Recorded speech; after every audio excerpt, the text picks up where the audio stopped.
अस्सलाम वालेकुम। आप देख रहे हैं अप्लायंसेस किंग और ये है जी ग्री का इन्वर्टर। और ये कौन सा इन्वर्टर है ग्री का, और ये खूबसूरत है और इसमें एक बहुत ज़बरदस्त खसूसियत है, वो मैं प्रोग्राम में अभी आपको बताऊंगा। मगर पहले मैं आपको ज़रा इसकी शक्ल दिखा दूं। ये जनाब कोई ख़ूबसूरत सा, सादा सा, बहुत आसान सा इन्वर्टर है और बिजली की बचत करने वाला इन्वर्टर है। मगर इसमें एक ऐसी क्या ख़ुसूसियत है जिसको मैं बार बार ज़िक्र करे जा रहा हूँ आपसे। इसके बारे में मैं पूछूंगा। जनाब यहाँ पर मौजूद हैं वारिस भाई, और वारिस भाई जैसे स्मार्ट हैं वैसे ये ग्री का एसी भी स्मार्ट है।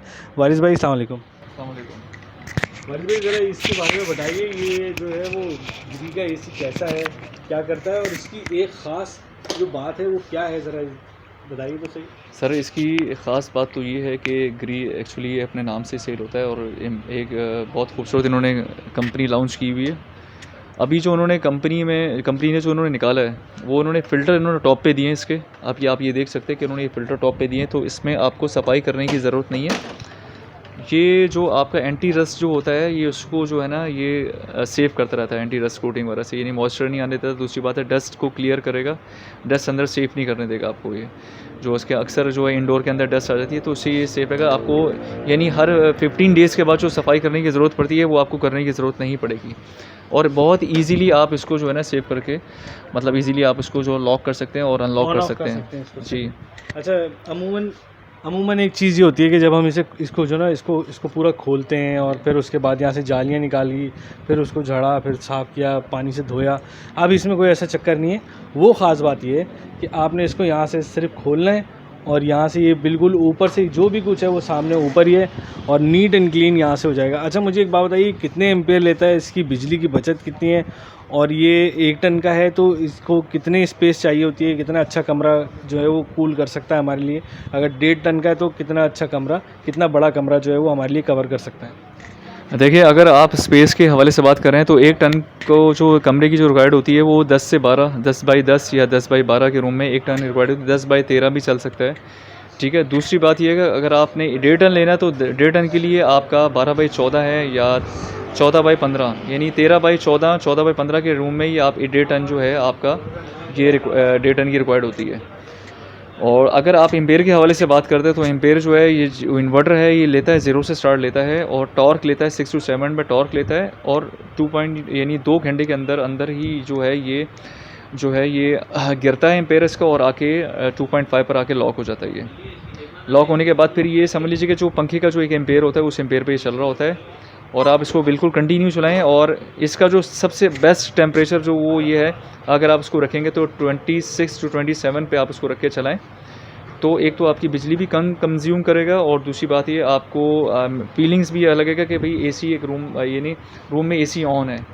और अगर आप बिजली के हवाले से अगर बचत का आप देखा जाए तो बहुत अच्छी बचत देगा आपको जिस हिसाब से इसका जो एम्पेयर है। हाँ, दूसरी बात है लोग अमूमन ये करते हैं कि 16 पे रख के उसको चलाते हैं कि बहुत तेज़ कूलिंग करेगा। ऐसा कुछ भी नहीं होता, वो कभी भी 16 पे टेम्परेचर आपका जो रूम का कभी भी बना नहीं पाएगा, वो कंप्रेसर को ऑन ही रखेगा, तो फ़ायदा नहीं होगा। वो कूलिंग का तो आपको फील तो वैसे ही हो रहा है, अगर आप 26 पे भी रखें तो भी फीलिंग हो रही है, वो 16 में रखें तो भी रखें, लेकिन 16 में आपका जो है कंप्रेसर को ऑन ही रखेगा और आपकी जो बिजली की जो बचत होगी वो नहीं करेगा। आप इसको रखें 27 to 26 पे रखें तो आपकी बिजली भी कम कंज्यूम करेगा, और दूसरी बात है आपको फ़ायदा भी देगा हर लिहाज से, कूलिंग के हवाले से भी, फ्रेशनेस के हवाले से भी। और अगर आप इसके फीचर्स पे जाते हैं तो इसकी हीटिंग कैपेसिटी जो है वो 12,000 BTU है, ठीक है। और रेटेड जो है 220 यानी 240 वोल्टेज पे जाता है, और रेटेड जो फ्रिक्वेंसी है 50 हर्ट्ज़ है, और साउंड प्रेशर जो लेवल है इसका H यानी 38 dB है, यानी बहुत ही लो नॉइस है इसका, ठीक है। एयर फ्लो वॉल्यूम भी इसका 60 यानी 680 mm है, तो आप एयर फ्लो वॉल्यूम में मेन इसका देख रहे हो तो एयर फ्लो वॉल्यूम बहुत इसका ज़बरदस्त है। और अगर आप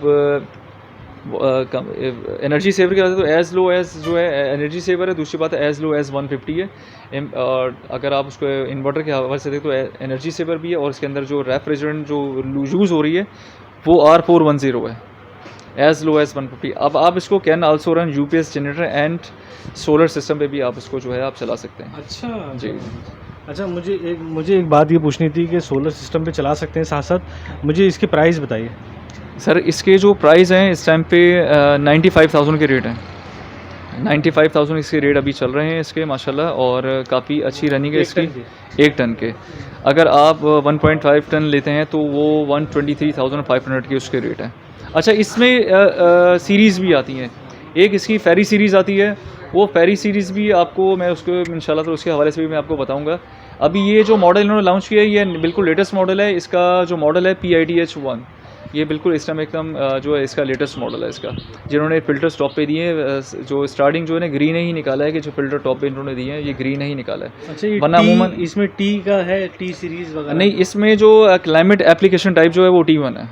टी में। T1 है क्लाइमेट एप्लीकेशन टाइप जो T1 है। और इनके कंप्रेसर्स भी इतने ज़बरदस्त हैं कि अगर आपका वोल्टेज अगर अप एंड डाउन हो रहा है तो ये कंप्रेसर को जो है ना शॉर्ट होने नहीं देता, कंप्रेसर को स्टेबल रखता है। और कंप्रेसर को और हीटिंग के हवाले से अगर देखा जाए तो ये आपका रोबस्ट कूलिंग है। रोबस्ट कूलिंग है, हाई एफिशिएंसी इन हाई टेम्परेचर, इस कंप्रेसर की ये खसूसियत है। बेहतरीन बेहतरीन वारिस भाई, थैंक यू सो मच। इतनी ज़्यादा, इतनी बेहतरीन, इतनी शानदार डिटेल आपने दी है इस ग्री के AC के बारे में, और इसके प्राइस भी हमारे नाज़रीन को बता दिए, और इसके फंक्शंस भी बताएं। इसमें जो सबसे ख़ास बात थी वो भी आपको बताई है कि इसकी सबसे ख़ास बात क्या है इस AC की।